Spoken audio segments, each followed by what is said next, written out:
पद्यांश से प्रश्नोत्तर। इसमें हम देख रहे हैं वर्षा समय अपि, ऐसा लिखा हुआ है।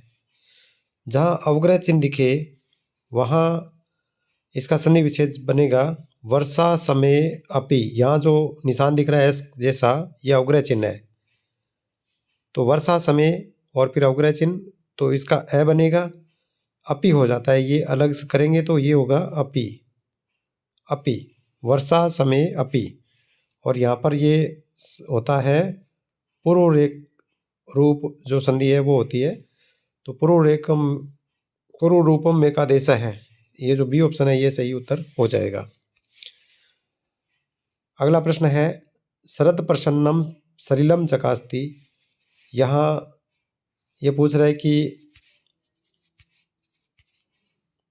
विशेष्य पद क्या है। यहाँ विशेष्य पद पूछा है। जैसा कि हम 2-3 प्रश्नोत्तर पहले कर चुके हैं, उनमें आपको बताया है शरद प्रसन्नम सलिलम। यहाँ पर विभक्ति के रूप में अगर हम देखें, तुकबंदी देखें, तब हमें दिख रहा है प्रसन्नम में मैं दिख रहा है, सलिलम में भी मैं दिख रहा है, द्वितीय विभक्ति दिख रही है। दोनों में एक जैसी विभक्ति दिखेगी। तो यहाँ हमें स्पष्ट दिख रही है सलिलम और प्रसन्नम में। शरद प्रसन्नम एक ही शब्द है, ये इसके साथ ही जुड़ा हुआ है।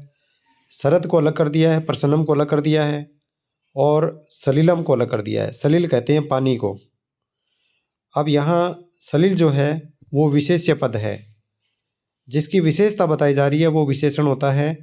जिसकी विशेषता बताई जा रही है, जैसे चतुरय बालकः अगर हम लिखते हैं तो चतुरय जो है वो विशेषता है, और बालकः अगर हमने लिख दिया है तो बालकः अगर हम लिख रहे हैं तो ये बालकः जो है वो विशेष्य है। बालकः विशेष्य है, चतुरय विशेषण है। इसी तरीके से सलिल की विशेषता बताई जा रही है तो सलिल विशेष्य है, और शरद प्रसन्नम जो है वो विशेषण है। प्रसन्नम जो है वो विशेषण है, विशेषता है, प्रसन्न है, खिला हुआ सा है। तो सलिलम जो है वो सही उत्तर हो जाएगा। यहाँ पूछा है विशेष्य, तो हमारा उत्तर हो जाएगा सलिलम। हमारा उत्तर हो जाएगा सलिलम। सलिलम जो है वो उत्तर हो जाएगा।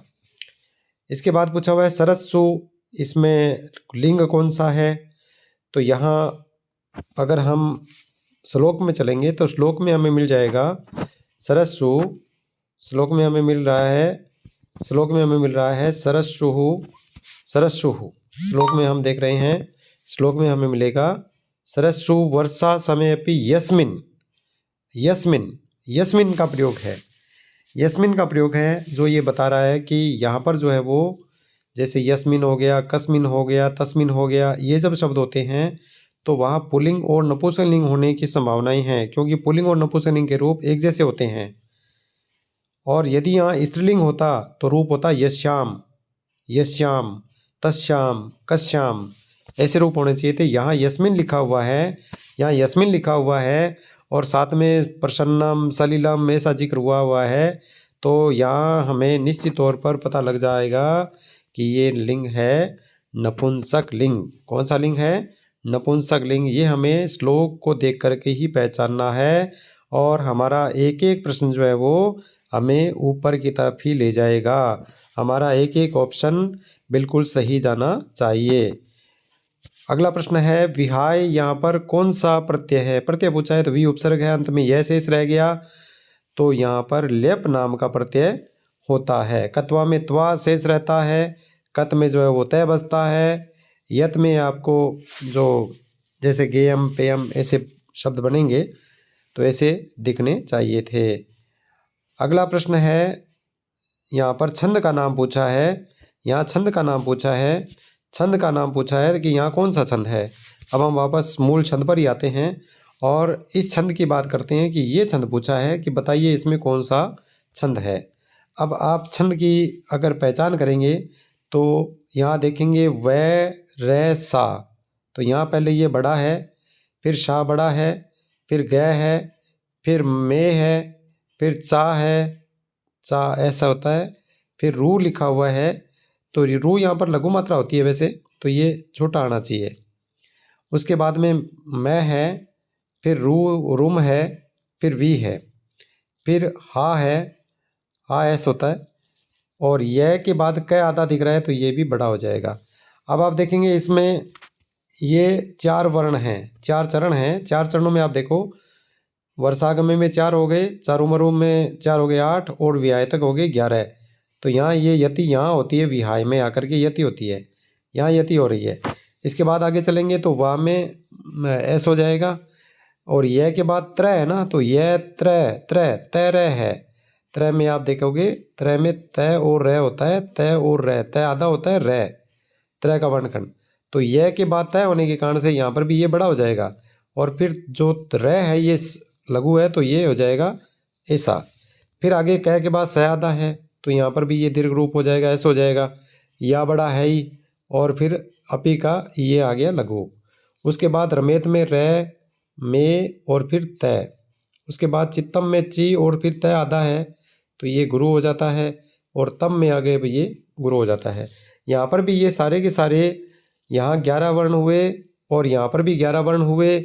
11 जिसमें होते हैं वहाँ 3 हैं, एक तो है इंद्र वज्रा, एक है उपेंद्र वज्रा, और एक होता है इंद्र वज्रा उपेंद्र वज्रा, और दोनों का जब मेल होता है तो वो उपजाति होता है, उपजाति होता है, उपजाति छंद होता है, उपजाति छंद होता है। तो यहाँ उपजाति कब होगा, जब तीसरा हो जाता है। जैसे यहाँ सरह सुर लिखा हुआ है, ये यहाँ पर हम देख रहे हैं, ये ज़्यादा हमारे पास समय होता नहीं है, फिर भी अगर हम चरणों में पहले को अगर देख लेंगे ना, पहले 3 अक्षर, तभी हमारा उत्तर सही हो जाएगा। ज़्यादा आगे हमें जाने की आवश्यकता नहीं होती है। जैसे यहाँ पर 11 कहाँ होंगे, 3 2 5 3 8 9 10 11 यहाँ तक हो जाएंगे, तो सरद वाली लाइन यहाँ शुरू हो जाती है।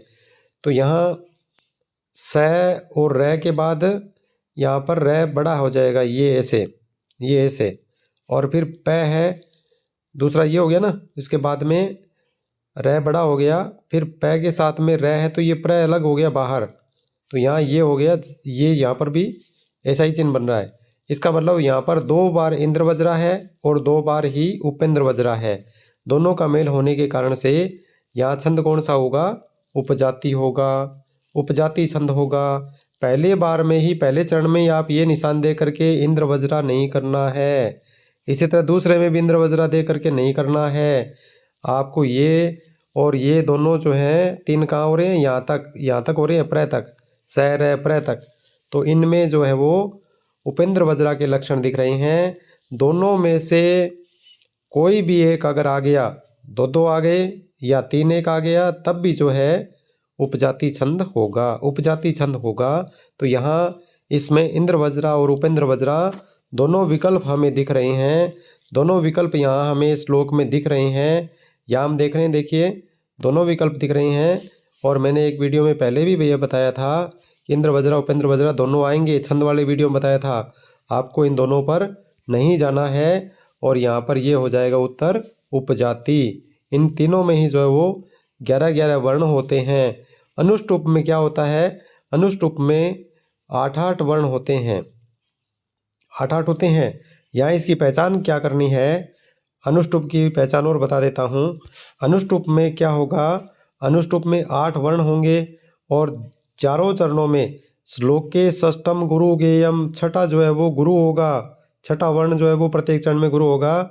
सर्वत्र लघु पंचमम, 5वां अक्षर सभी जगह लघु होगा, 5वां अक्षर छोटा होगा, छठा गुरु होगा। और 7वां जो है वो पहले चरण में तो गुरु होगा, और दूसरे में लघु होगा, तीसरे में गुरु होगा, चौथे में लघु होगा। ये क्रम रहेगा। तो इस तरीके से ये 5 6 7 जो वर्ण हैं, इनको अगर हम चरण में देख लेंगे तो अनुष्टुप नाम का छंद होता है। श्रीमद् भगवत गीता के जो श्लोक हैं उसमें इसी का प्रयोग किया गया है, अनुष्टुप छंद का प्रयोग ही मिलेगा। इसके अलावा जो हम पठित या श्लोक जिनको हम संस्कृत में लिख कर के आते हैं, बोर्ड परीक्षाओं में लिखते थे, वे भी लगभग अनुष्टुप छंदी होते हैं, क्योंकि वो याद करने में सरल होते हैं, छोटी पंक्तियाँ दिखती हैं। 8 वर्ण होते हैं, तो चारों चरणों में 32 वर्ण ही होते हैं। तो यहाँ पर इस छंद की अगर हम बात करें तो यहाँ हमारा उत्तर जो है वो उपजाति छंद हो जाएगा। इस तरह से आप पद्यांश के सही उत्तर कर सकेंगे, और आपको एक एक नंबर के लिए बहुत सहूलियत रहेगी। आप बिल्कुल भी एक भी प्रश्न गलत नहीं करोगे। इसी उम्मीद के साथ जय हिंद।